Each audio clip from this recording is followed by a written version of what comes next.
Knee pain, back pain, shoulder pain, ఎటువంటి మొండి నొప్పులనైనా తగ్గించే clinic Indo British advanced pain clinic. Kohinoor హోటల్లో ఏం జరిగింది, అలాగే ఈ స్కామ్ లో మీతో పాటు ఇంకా పెద్ద తలకాయలు ఎవరున్నారు, పెద్ద నేతలు ఎవరున్నారు, ఇంకా ఎంతమందికి ముడుపులు అందాయి, అలాగే దాంతోపాటు అసలు ఏం పర్సంటేజ్ ఎంత, 33% మేడంకి అంటే అర్థం ఏంటి, దాంట్లో కవిత పాత్ర ఎంత ఉంది, ఇలా అనేక రకాల ప్రశ్నలకి ఈడీ తయారు చేస్తుంది.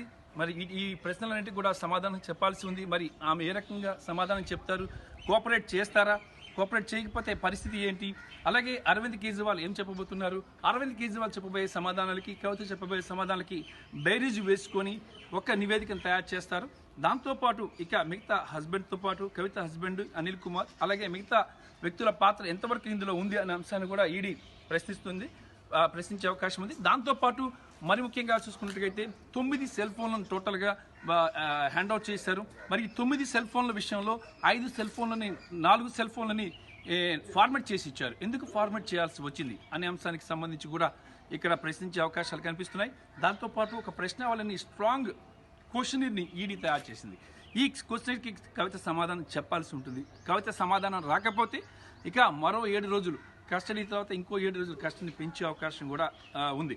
మరి దీంతోపాటు ఇక అసలు ఈ లిక్కర్ స్కామ్లో మొత్తంగా కూడా ఇప్పటికే శరత్ చంద్రారెడ్డి, మాగంటి శ్రీనివాసరెడ్డి, మాగంటి రాఘవ, అరుణ్ చంద్ర పిల్లై, వీళ్ళతో పాటు ఇంకా ఎంతమంది ఈ స్కామ్ కింద ఉన్నారు, బయటికి రాని వ్యక్తుల్ని కొంతమందిని బయటికి తీసుకురావాలి.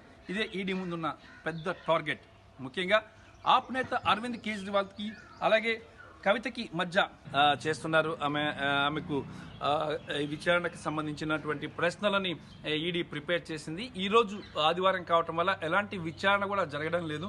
కేవలం రేపు మాత్రమే విచారణ జరిగే అవకాశం ఉంది. ఆమె ఈరోజు ఈడీ కార్యాలయంలో రెస్ట్ తీసుకుంటున్నారు.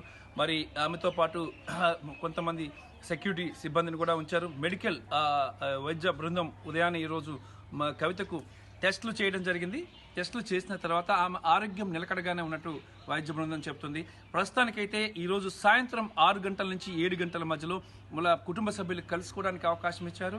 అలాగే కేటీఆర్, హరీష్ రావు, ప్రశాంత్ రెడ్డి ముగ్గురు కూడా సాయంత్రం కవితను కలవనున్నట్లు సమాచారం అయితే అందుతుంది. మరి ఈడీ కార్యాలయంలో ఈరోజు చూసుకుంటే ఎలాంటి హడావుడి హంగామా లేదు. కేవలం ఆదివారం కావడం వల్ల కొంత ప్రశాంతంగా ఉంది. ఎలాంటి విచారణ కూడా ఈరోజు లేదనే సమాచారం అందుతుంది. కేవలం రేపు మాత్రమే విచారణ జరిగే అవకాశం ఉంది. 7 రోజుల పాటు ED Rouse Avenue court judge Nagpal ED కస్టడీకి ఇచ్చిన నేపథ్యంలో ఆమెకు రేపటి నుంచి విచారణ ప్రారంభమవుతుంది. దాదాపుగా కవితను అలాగే అరవింద్ కేజ్రీవాల్ను ఇద్దరిని కూడా పక్కన కూర్చోపెట్టి విచారించే అవకాశాలు స్పష్టంగా కనిపిస్తున్నాయి. ఎందుకంటే రేపు విచారణకు రావాల్సిందిగా ఇప్పటికే ఢిల్లీ ముఖ్యమంత్రి అరవింద్ కేజ్రీవాల్కు సమన్లు జారీ చేసింది ఎన్ఫోర్స్మెంట్ డైరెక్టరేట్.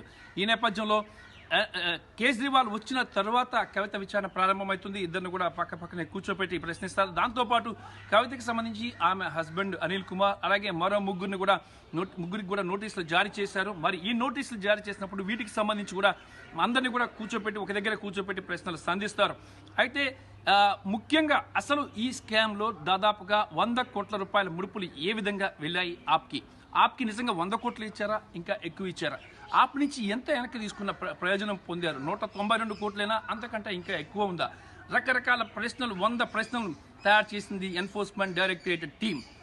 ఇక భానుప్రియ నేతృత్వంలోని టీం దాదాపుగా ఈ ప్రశ్నలన్నిటికీ సమాధానం రాబట్టేందుకు ప్రయత్నం చేస్తుంది. ఈడీ అధికారులంతా కూడా ప్రశ్నావళిని తయారు చేశారు. ఈ ప్రశ్నావళిలో ముఖ్యంగా చూసుకున్నట్టుగైతే కోహినూర్ హోటల్లో ఏం జరిగింది, అలాగే ఈ స్కామ్లో మీతో పాటు ఇంకా పెద్ద తలకాయలు ఎవరున్నారు, పెద్ద నేతలు ఎవరున్నారు, ఇంకా ఎంతమందికి ముడుపులు అందాయి, అలాగే దాంతోపాటు అసలు ఏం పర్సంటేజ్ ఎంత, 33% మేడంకి అంటే అర్థం ఏంటి, దాంట్లో కవిత పాత్ర ఎంత ఉంది, ఇలా అనేక రకాల ప్రశ్నలకి ఈడీ తయారు చేస్తుంది.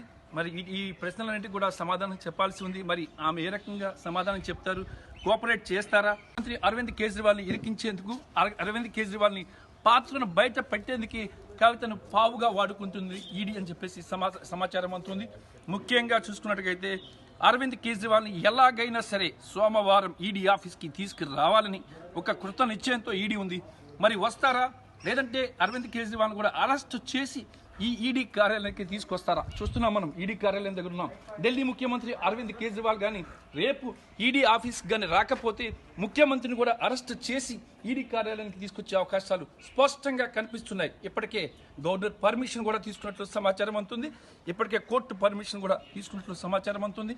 మరి ఏది ఏమైనా సరే ఇక్కడ ముఖ్యంగా ఈ లిక్కర్ స్కామ్లో ఎంతమంది ఉన్నారు? అరవింద్ కేజ్రీవాల్తో పాటు ఇప్పటికే మనీష్ సిసోడియా జైల్లో ఉన్నారు. ఇంకా ఎంతమంది మంత్రులు ఉన్నారు? ఇంకా ఎంత మేరకు లాభం పొందారు? ఈ అన్నిటి సమాధానాలన్నీ కూడా ఈ ఈడీ కవిత నుంచి అలాగే అరవింద్ కేజ్రీవాల్ నుంచి రాబట్టాలని ప్రయత్నం చేస్తుంది. రామకృష్ణ, RTV, న్యూఢిల్లీ. మరిన్ని వీడియోస్ కోసం ఛానల్ ని సబ్స్క్రైబ్ చేయండి. లేటెస్ట్ అప్డేట్స్ కోసం వాట్సాప్ ఛానల్ ని ఫాలో చేయండి. అండ్ లింక్ డిస్క్రిప్షన్ లో ఉంది.